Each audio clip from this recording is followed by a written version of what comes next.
Updates ko naman ulit mga kabyos. Ayan po, uwi na po kami dyan. Ayan nga pala no, nag-bye-bye pa nga si Rupa kay Kasas kasi si Kasas may motor naman po. Yan siya.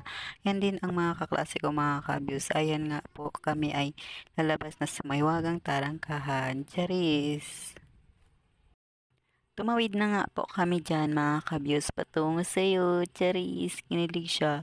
And ang kasama ko nga pala dyan, maglakad-lakad yung kaibigan kong si Rupaisa. Ayan ang buhay po namin bilang isang college students. Pahirapan po magsakay ng jeep. Kailangan namin pa maglakad-lakad patungo sa'yo, sa paroroonan ay sa taon pala. Para kasi po makasalubong kami ng hindi overloaded ng mga jeep. So, early kami maka-uwi. Bilang nanirahan lamang po ako sa bahay ng kapatid ko, kailangan ko ding mag-early makauwi sa bahay kasi responsibilidad kong tumulong sa mga gawaing bahay at hindi ko din hilig na saan-saan pupunta. Kapag kasi umuwi na po ako.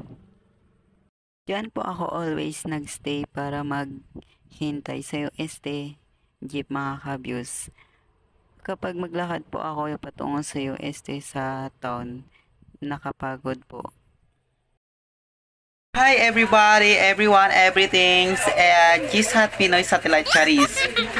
Mayroon pala nagpa-shoutout, so ipa-shoutout ko sila. Shoutout nga pala kay Larain Tumampal po and kay Abby Gay yang Lumopog. So thank you po sa inyong support at yan lang po. Bye-bye!